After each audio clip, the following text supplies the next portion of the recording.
So, the reason why I'm introducing Terry now, of all the times I could have introduced Terry, is simply because here, and since I'm kind of in the stage of adolescence, it's just I'm kind of busy trying to figure out between ships and space which one I'd prefer to do. So, please, if you would be kind enough, I hope you understand and I am honest.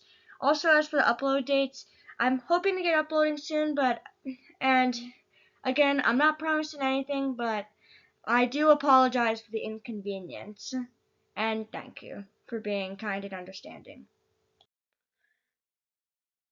So, now for the fun part, Terran tides. It's cool knowing this, but it's also kind of weird, but despite Ed being 12 times the mass of Jupiter and Terry being only one Earth-Moon distance away from its cloud tops, the tides aren't as devastating. And I understand this water is being a tad exaggerated, but this is just so you guys get an understanding. In yellow marks Edian influence. On the sides On the sides closest and furthest from Ed, you're going to be seeing this cool effect where you have Terry. Sorry, I'm having a tough time speaking. You can see Terry's tides but basically, how am I even speaking? But basically, Terry's tides are stationary because Terry, unlike Clifford C3, is tidally locked to its host planet.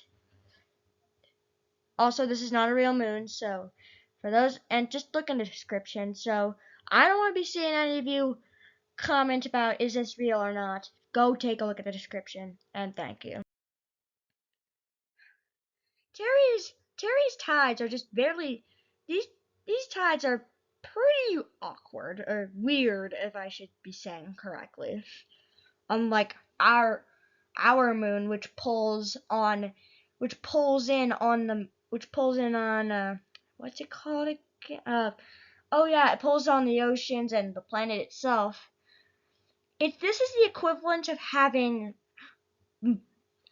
other Earths pulling on Terry's water and land.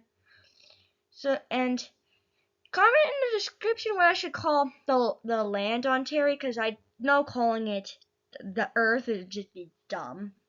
Even though it's like a secondary Earth, there's not much of a similarity between these two, especially in terms of tides and all that cool jazz that I would talk about. I'll talk about Terry's differences another day, but regarding it quickly though, it still is worth mentioning.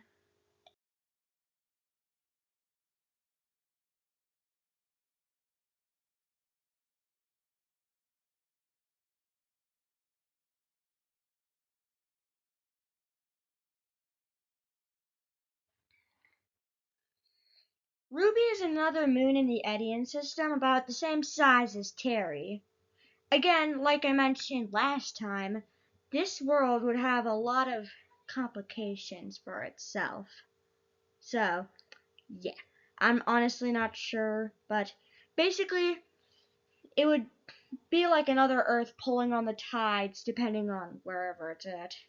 Sometimes, at its farthest, there Ruby is across Ed and its tidal influence is weakest, but when Terry is like a few 100,000 kilometers apart from each other, that's where the tides just get wacky.